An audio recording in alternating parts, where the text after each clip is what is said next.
This is Milton Chang of Bonsai Heirloom. Today I want to show you, actually, this is my oldest tree, truly oldest. About 50 years ago, I was doing an optical society show in Rochester. You know, that's the optical center of the world. And there's a park near the convention center where there are Zelkova trees in a park. And I picked up some seedling because I was just starting off my bonsai hobby. And so this is one of it. Probably about half a dozen sprouted. And this is 50 years later, that's how big it's gotten. Look at the trunk.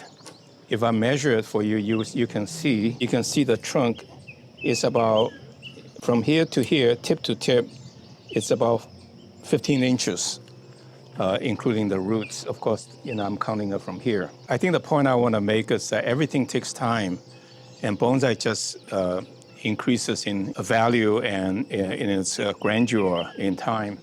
But look at the taper, and the taper is obtained by cutting it here, cutting it here. These are big branches, and these are little branches that come over and take over. So that's created a natural taper.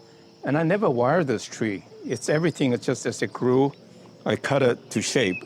And that's what you got in 50 years. But I must confess, there's about 20 years in its life. It was growing a 5-gallon can. But in about 20 years of its life, because I was very busy with my business, this tree was growing the ground. So when I dug it up, the taper was just incredible in the sense of the trunk size. So Zelkova is very hardy.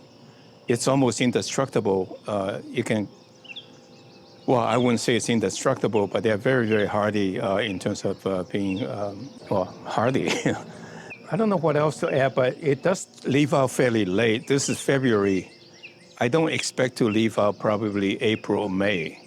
But then the leaves just grow wild. There's so much leaves. Again, I make the mistake, and I just realized just now that I shouldn't cut it too close so that it's all very, you know, but I should let it grow longer as well now that it's got formed a shape, and it would be really beautiful, more flowing. Thank you very much for visiting us, Bonsai Heirloom, and I hope you liked the video and will subscribe to us so we'll notify you when we have new posting. I think in 3 months when it leaves out, I show you how I clip it. I think you will enjoy seeing the progress it makes. Even after 50 years, you can make improvements. So thank you very much.